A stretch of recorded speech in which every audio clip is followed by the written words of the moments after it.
So today I'm going to take you through a recent publication about this method, SpaGE. And as you can see, here we have like two parts of the story, or we're dealing with two different data sets. I will start with the first one, which is the spatial transcriptomics. As maybe most of you already know about, spatial transcriptomics have been a hot topic for, let's say, the past 3 or 4 years, with which you can actually profile the RNA expression in the tissue. So you keep the spatial structure of the cells. And of course, this is very helpful because you would like to see how the tissue looks like without really losing all the spatial concepts, which can actually give you something like seeing the cellular organization of different cell types and how they are organized spatially in the tissue. For some tissues, it's also very interesting to see that some genes have a specific spatial pattern. Like, for example, these two examples here that I'm showing in the mouse cortex, where they have a specific expression in a specific layer of the cortex. Of course, over the past few years, there have been a lot of different protocols, a lot of different ways of measuring spatial transcriptomics. I'm not really mentioning all of them here, but personally, I do like to make this categorization because there are main differences. So one category, we can call it either the imaging-based or the microscopy-based. We can also call it the fish-based methods, where it's mainly depending on attaching a specific probe with a fluorochrome and measure this under the microscope, and you can see, and each probe is actually attached to a specific mRNA molecule or specific gene. The benefits here that you have a very high resolution in terms of detection of the cells. So you do have the cellular resolution, even in some of them. You do have subcellular resolution, so you actually detect where exactly each mRNA molecule is in the tissue. And then you need to segment the cells and then augment or concatenate these expressions. Then the downside from these methods is the ability to really profile a lot of genes. So most of them are really limited in the number of genes that they can actually profile. And that's one of the challenges we're dealing with here.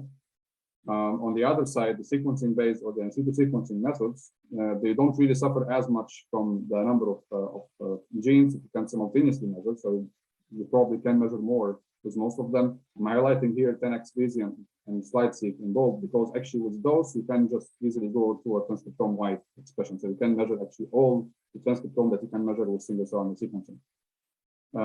However, here, the sensitivity of the detection is comparable to it's not comparable to the microscopy base, it's actually less, so you can actually lose some of the RNA. It's basically suffering from the same problem as sequencing, so you don't really capture a big part of the RNA molecules.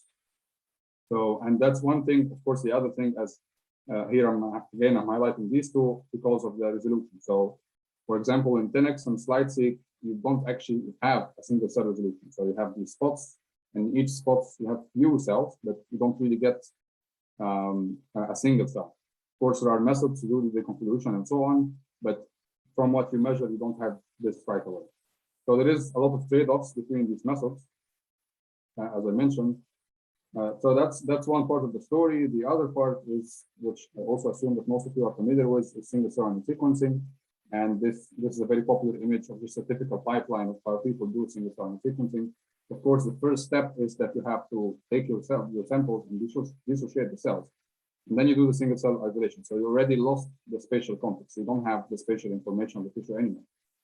You extract your RNA, you do the reverse transcription. You have to amplify somehow, like doing a PCR, you have to amplify the complementary DNA, and then you apply your sequencing library. And what you end up with after sequencing is something like this, which is a count matrix or an expression matrix, where every row represents a single cell and every column represents a specific gene. And of course, you can just use this for any downstream analysis that you want to do later, like, for example, clustering, and start looking for different cell populations that you have in the pool of cells. If we actually put the two next to each other, apparently it's quite obvious that there are benefits in each of these technologies. As on the left side, on the spatial transcriptomics, you do have the spatial information, but as I mentioned, in most of the protocols, especially the ones that have the cellular resolution, you're limited in the number of genes that you can profile. On the other hand, with single-cell RNA sequencing, you can easily profile the whole transcriptome, but indeed, you don't have the spatial resolution.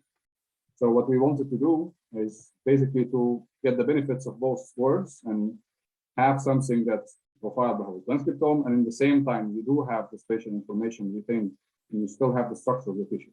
Which, of course, our main hope, at least, was to you get something which was not measured. For example, like having some novel spatial patterns for specific genes that was not measured spatially. But of course, we can enforce this information from the single RNA sequencing where you have the whole transcriptome measured. And that's basically the motivation for SpaGE, which was published last year in March, as mentioned. And the idea here, as maybe I will reformulate the problem, what we're trying to do with SpaGE, if we assume that we start with 2 data sets, of course, the idea here that these are preferably measured from the same exact sample. Like if you're doing an experiment, you measure both from the same sample. Of course, you cannot do this from exactly the same cells. Or even if it's not exactly the same sample, but comparable sample, like as I will come later in the results, we have done this between different data sets, but both, for example, coming from the same brain region. So what you can do is to integrate these 2 data sets together. What you start with is a reference data set, which I will refer to as a reference to single RNA sequencing, assuming that we have a total of 25,000 genes, so we have all the genes measured here. But of course, we don't have the spatial information. On the other side, your query data set is the spatial proteomics. And let's say roughly here you measured up to 1,000 genes, and you do have the spatial information. What you would like to get in the end is the same exact spatial proteomics data, so the same XY locations of the cells, but part of them will be measured, and the rest, the remaining of the 25,000 dimensions or the 25,000 genes will be predicted from the single cell RNA sequence. So, and how do we do this? And it's we have mainly 2 steps. The first step is, I will call it the alignment step. You can think of this as a batch correction, let's say, or a way to remove the technical differences between the 2 data sets. And of course, what we do here is only depending on the shared set of genes. So assuming that in the spatial proteomics measured, let's say 1,000 genes, and all of them are available in the single RNA sequencing. So you're doing the data integration based on these 1,000. So the first block is the alignment part, and we've done that using a domain adaptation method called PRECISE, which was actually published by one of my colleagues in the bioinformatics lab in Delft in bioinformatics in 2019. And the idea here that you start with a very simple dimensionality reduction, for example, principal component analysis that you can actually use. And you do a principal component analysis for each data set separately, regardless of the other one. So that's an independent step. So you get the principal components for the reference data, that's PCR, and you get the principal components for the query data set. These are, of course, completely independent. And if we try to check the similarity between these principal components, you'll get something like this, which is completely random, because there is no correspondence between these two components, and that's kind of expected. And what PRECISE is trying to do is basically to rotate or align these principal components to a newer versions that we name them principal vectors. And the idea here that the correspondence between these principal vectors is a one-to-one correspondence with the maximum possible similarity that you can get. And what we actually do mathematically is that you multiply the principal components by each other and you apply a singular value decomposition. You can think of this as a PCA on top of the PCA. That's the simplest way of explaining it. And what you actually get, that you kind of rotate the principal components of each data set to get a newer version, which are the principal vectors, which are now having a one-to-one correspondence and maximized similarity. So if I basically calculate the same similarity score here, but now for the principal vectors, you will get something like this. That they are ordered in pairs. The first pair of PVs are the one that has the highest possible similarity. The second pair have the second highest, and so on. And there is almost no similarity for the off-diagonal pairs. So you get really a correspondence between these pairs. So the first one corresponds to the first one, the second corresponds to the second, and so on. So after we do this, we assume that the principal vectors of the reference is now let's say the ground where we want to align everything. So we take both data sets and we align them on the principal vectors of the reference data set. In our case here, that's the single RNA sequencing data. After that, we basically just do a very simple 10n regression or 10n imputation, looking for neighbors for each cell in the spatial proteomics. We find the neighbors in the single RNA sequencing, and then we use those to predict the expression of all the other genes that were not measured spatially. That's how you end up with the whole transcriptome measured on top of the spatial proteomics data. So that's briefly the method. Please let me know if you have any questions so far before moving on.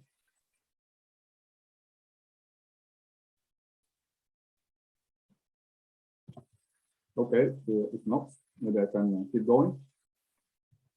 I will show you parts of the results that we had in the paper, and we actually started by a very famous spatial transcriptomics data set of StarMap data, where we have roughly 1,000 genes measured spatially for 1,500 cells, and this is from the primary visual cortex in the mouse brain. And here we actually integrated it with a single RNA sequencing from the Allen Institute, which was from completely different study, but it's exactly the same brain region. That's what I mentioned in the beginning. Of course, it's better if it's exactly the same sample, but it also works if you get a matching tissue, let's say. So for validation, what we started with, we wanted to validate that we can actually do predictions that make sense. So the first thing I'm showing you here is those are 5 marker genes that are actually measured within these 1,000 genes. And what we did, we did a leave one gene out validation. So we left this, let's say for FLUX2, we leave it out, and we assume that we did not measure it. We use the remaining genes to do the integration between 2 data sets, and we try to predict this gene back. And we compared basically the measured expression or the measured pattern with the predicted pattern by SpaGE. And as you can see, for these genes, we almost got the same layering structure or the same spatial pattern back using SpaGE. Of course, we did this across all the 1,000 genes, all of them, all the 1,020, and we also compared with other methods that can do the same thing, like SEORAT, that's the version 3 of SEORAT, that has the newer version of the integration, and also with Liger and DILBI. And what I'm showing here is basically for each gene, we measured the Spearman correlation as a way of evaluation between comparing the measured expression versus the predicted expression we get with each method. And that's just a box plot showing all the Spearman correlations we got close to 1,000 genes. And on average, SpaGE is doing better than all the other 3 methods. Although that SEORAT here is roughly doing also a relatively good job, especially for the marker gene. That is one thing, but of course, we were aiming that we can also predict something which was not measured completely in the data. So this is only for validation. But here I have actually a very nice example that we actually saw that for some genes that were actually measured in the StarMap data, and here I'm showing you 3 examples, for SYT6 and PBR1, they were actually wrongly measured. So this is the measured expression, and this is the predicted expression that we obtained with SpaGE. If we leave them out of the data and try to repredict them back. And my argument that they were actually wrongly measured is basically coming from a different data set that I will refer to in the next slide. That's the cyclic SN-fish, the OSN-fish referred to. This is a very highly sensitive fish-based protocol.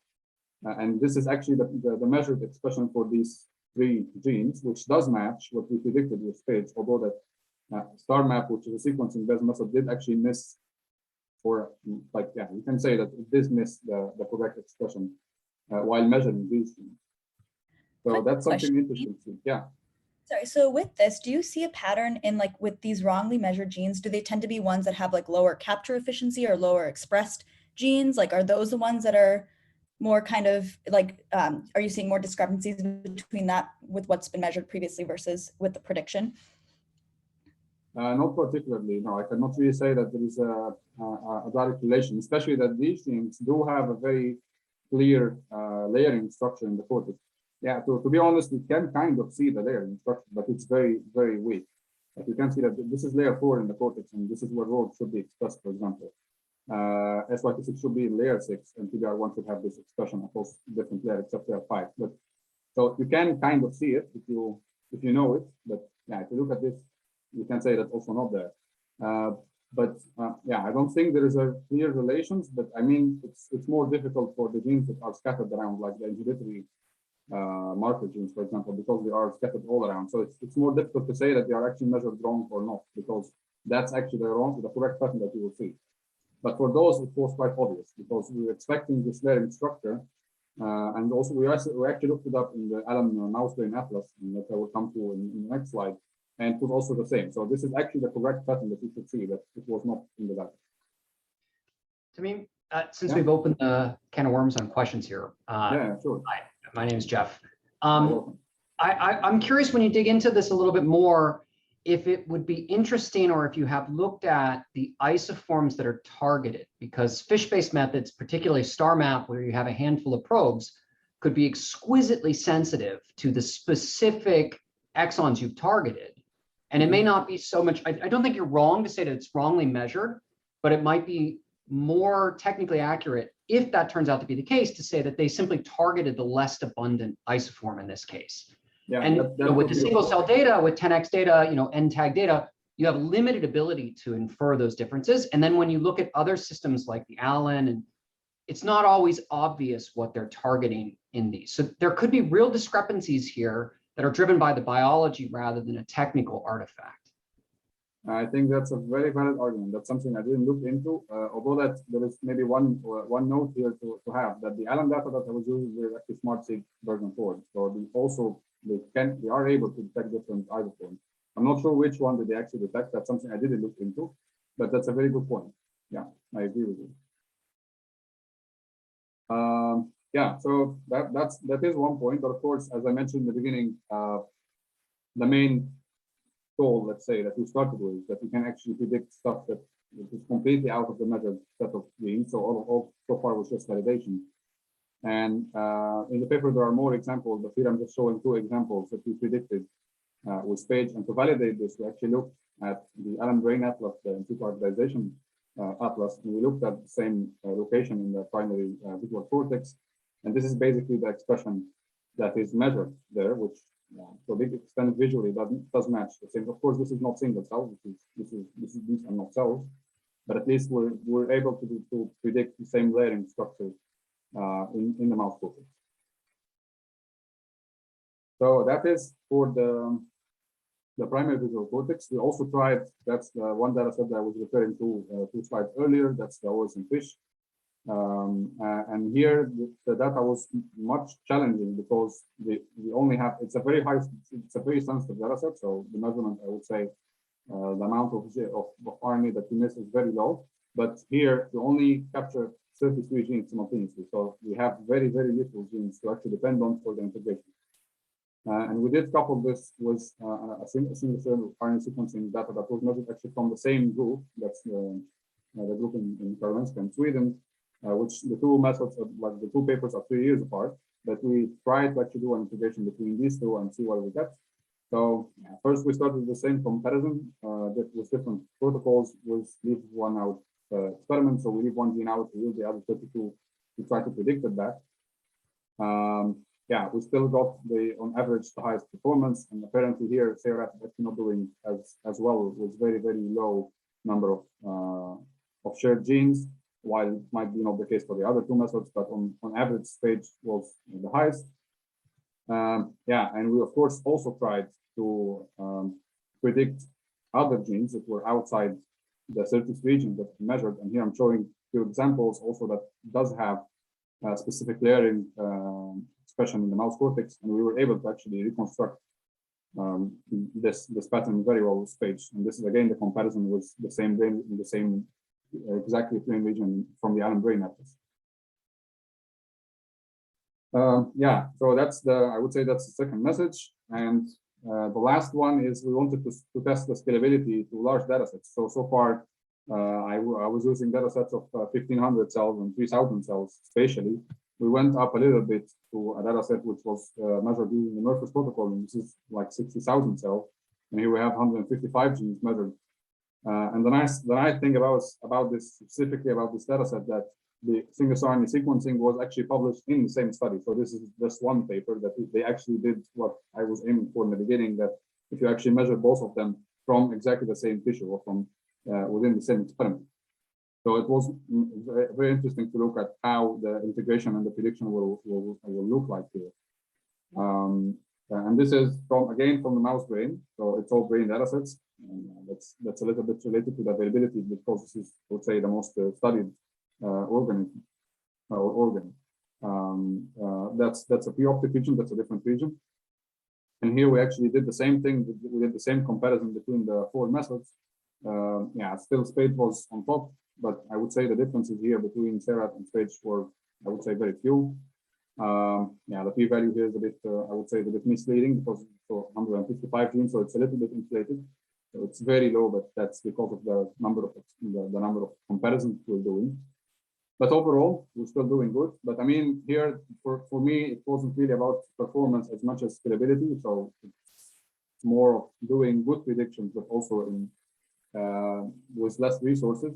So what I'm showing you here is basically that's all the data set or the data set pairs that we have tested. It's in total actually 5 because for the ocean fish, we tried different references, like different data, single strand sequencing data set as references. And what I'm showing here, each color represents one of the 4 methods.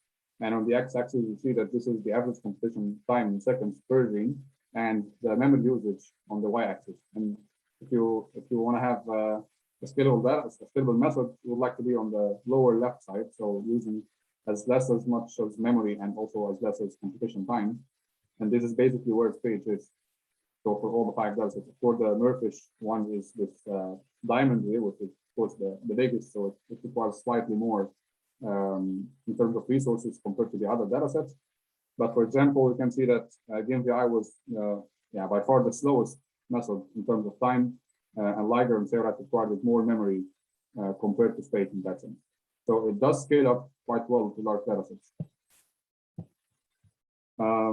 Yeah, so I think these are the main messages. So in conclusion, I hope I convinced you that with SpaGE, you can actually do pretty well you can predict the spatial expression for genes that were not measured spatially at the single cell resolution. We did compare this to the state-of-the-art methods. Compared to these methods, actually SpaGE is simpler and scalable, as I showed you, and it's more flexible and simpler because it's a linear method. Of course, Liger and SERAT are also depending on linear wave dimensional reduction, while DMVI is a deep learning method.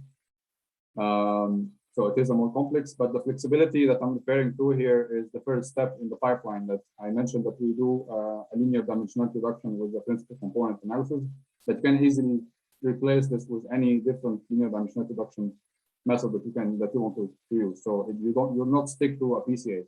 The only restriction here that so far it has to be linear. It is also an iteratable algorithm, and here that I'm referring to as we're using PCA or a linear dimensional reduction, we always have these what we call the loading matrices, or basically how much each gene is contributing to the principal component or the principal vectors that we actually use in the end. So we actually have a small experiment about this, looking in which genes are actually driving the correspondence between 2 data sets. You can actually look it up and see which genes are more contributing to the final principal vectors that we use to project the data sets. So that's something you can actually get from SpaGE. One maybe I would say a bit of a limitation in the evaluation that I have so far, and maybe you already noticed that we use the Spearman correlation to do quantitative evaluation. But apparently this is not a very optimal way of evaluation. Maybe you already noticed that the correlations in general were quite low, although that SpaGE was still the best one, that we had an average correlation of 0.2 something, which is not very exciting if you see a number like this. But I think here that expresses how much difficult the problem is. And also sometimes we really get a low correlation, although the pattern looks like. So maybe on a cell basis, it's not really exactly the same, but if you look at the overall spatial pattern, you get the same. So visually it looks good, but in terms of quantitative evaluation using Spearman correlation, that might not be the optimal way of evaluation. Yeah, so that's it for SpaGE. Do you have any questions so far? I do have one more thing to show, if I have time. Can I have a simple question? I hate to ask this question, but I'm just curious. For SpaGE, what's the limitation right now for SpaGE, and then do you have any plan for future improvement of SpaGE? Yeah, I would say the main limitation, of course, that at least that we're depending on linear methods. I wouldn't say that's completely a limitation. It's actually also something that makes it very quick in terms of the computation time. But together with actually my colleague who developed PRECISE, the method that we're using for the alignment, and I can say that this is the most crucial step, to be honest. Like we tried so many ways before doing this alignment, and it didn't work. Only after we correctly aligned the data with precise, it's now giving reasonable results. But we're also trying to have a non-linear version, like a kernel PCA or something that can also leverage a little bit the non-linearity in the data, because we know that data is not linear. But yeah, since the non-linear method is not beating the linear method so far, I would say there is no really good reason to go for a very complicated method if you're not really getting a reasonable improvement in the performance. Thank you. Yeah. I mean, I have a few additional questions here as well. Sure. So, you know, it's beautiful work that you've done with SpaGE. Really, really very nice. And, you know, this is a clear direction in which I think these complementary techniques are going. But I wonder if you've thought about using SpaGE to help in a different problem, which is in targeted methods like MERFISH. One will select your genes. My lab does a lot of MERFISH, and we think a lot about how to select these panels. But I wonder if you can't think about leveraging the framework of SpaGE to help find the axes in the single cell data that would have been maximally predictive of all the other axes. So is there a way to efficiently search the space of single cell probe genes to find kind of a minimal representation that will still be able to predict? Is this something that you've thought about? Yeah, I didn't think about it personally, but I do have a colleague who's doing something slightly similar. I do recognize the problem. So you need to find some sort of relations also between these genes. Of course, you can do it completely blind and try to do it without really knowing any biology and see which genes are predictive to other genes and have a smaller set of genes that would say that you can actually use them to predict the expression of others. But I would say if you also have some sort of an input from biology, like co-expression networks or something like that, it will be very useful in that sense to really know which genes to exclude that you can actually still predict if you have a different gene. That is actually something that I did. I'm not sure that's not in the paper, but we tried it at some point to actually look up, because we did have some problems with some specific genes that we were not able to do a good prediction. So what we were looking at, if in the single cell data, we were looking for the co-expressed genes and see which set of genes are co-expressed and see if they are actually in the spatial data set. And apparently they were not, and that's why we were not really able to do a very good prediction. But also there were other problems in that sense. But I don't want to deviate from the question. But the other problem is also the reference data set that was used. Because as I mentioned, for the OSM fish, we tried 3 different references, and apparently, if you have a deeply sequencing single strand sequencing data set, that's actually better in terms of prediction. So some of these genes we were able to predict them well when we tried a different or a more recent, let's say, single cell data that is more deeply sequenced, and then the predictions, the spatial patterns popped up. But also the fact that you don't have a predictive gene that is actually in the set of shared genes, that's also a problem. I did something slightly similar, but not exactly the same. That's an older paper called Cytopmerge that for mass cytometry data set. The problem was slightly related, but not exactly the same. The problem there that we were trying to integrate different mass cytometry data sets together. And the idea here, of course, you destroy the cells, so you don't have them back. You cannot really measure them. But we want to measure more protein than that you can fit in one. Let's say you can fit only roughly 40 proteins in one panel. So what we were trying to do is to have a set of overlapping genes between the 2 panels, and then you measure the same sample twice. And let's say you have only 10 in the middle. So the question was which 10 to pick, and that's very related to what you're saying here. So the solution that we had was mainly on the variance side. So we were picking, let's say, the mostly variable, the most variable proteins in that sense, because these at least will help you differentiate between cell populations more. But they were not precisely, we didn't really precisely test that if they are predictive for others or not. But I do have a colleague who's actually working on a similar problem in single cell sequencing. But that's a very good point. So far we're focused on variance, but not really prediction. Great, thank you. Yeah.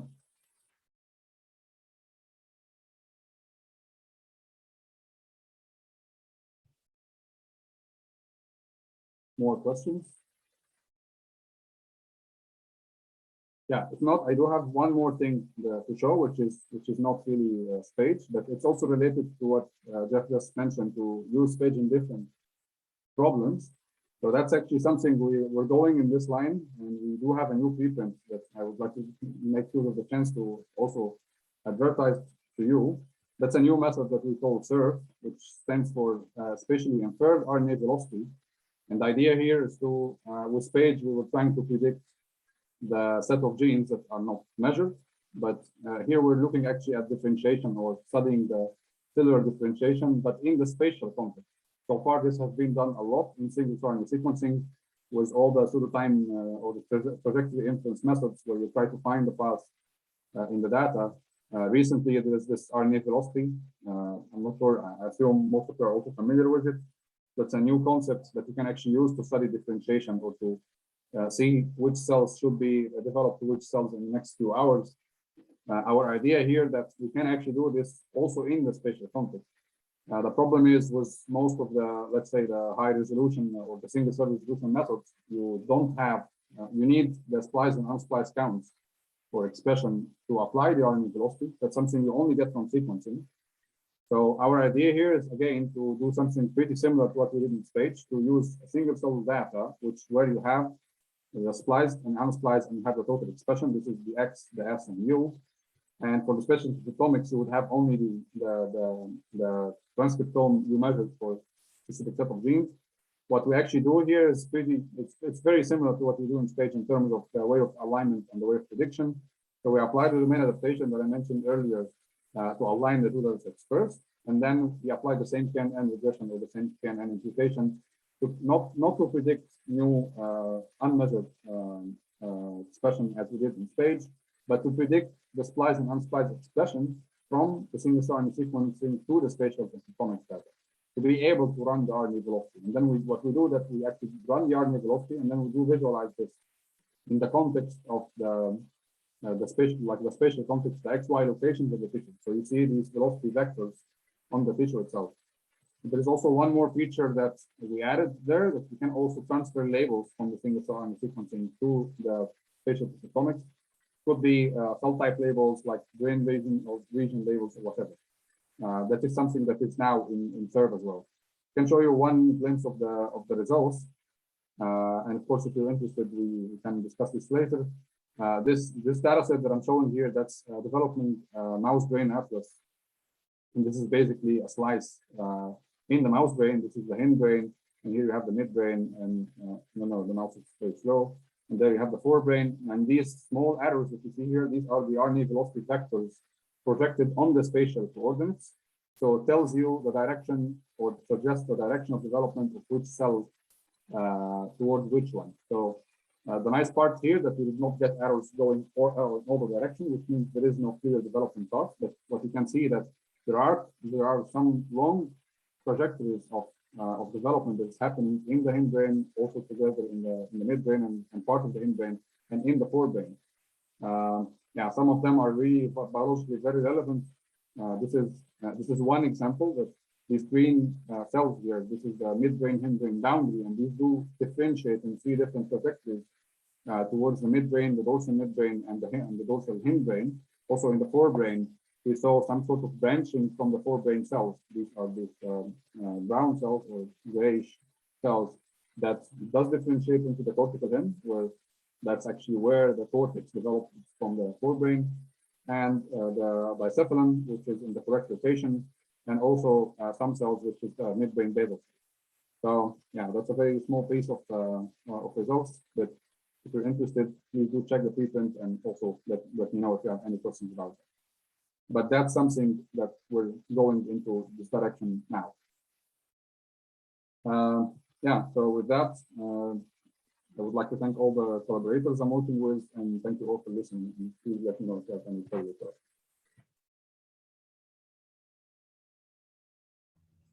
Thank you so much, Tamim, for your great talk. Yeah, if anyone has any questions, please feel free to either unmute yourself and ask, or you can put it into the chat and I can also relay your question.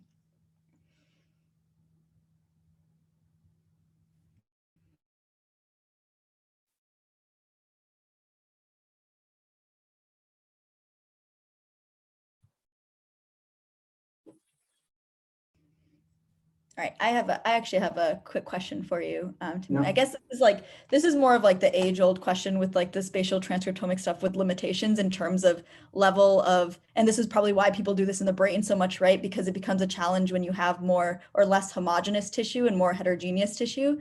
So like, have you guys started maybe thinking about exploring, like, for example, with gut or other kinds of tissues where there is a little bit more heterogeneity and there's maybe not these like clear layers, right, where you can actually kind of compare and look at and see how well the predictive method holds up? Yeah, that is something that we're not doing right now. And there are efforts with some other colleagues in Leiden to do this in muscle. But I don't think muscles are much more heterogeneous than brain. Actually, I think it's the other way around.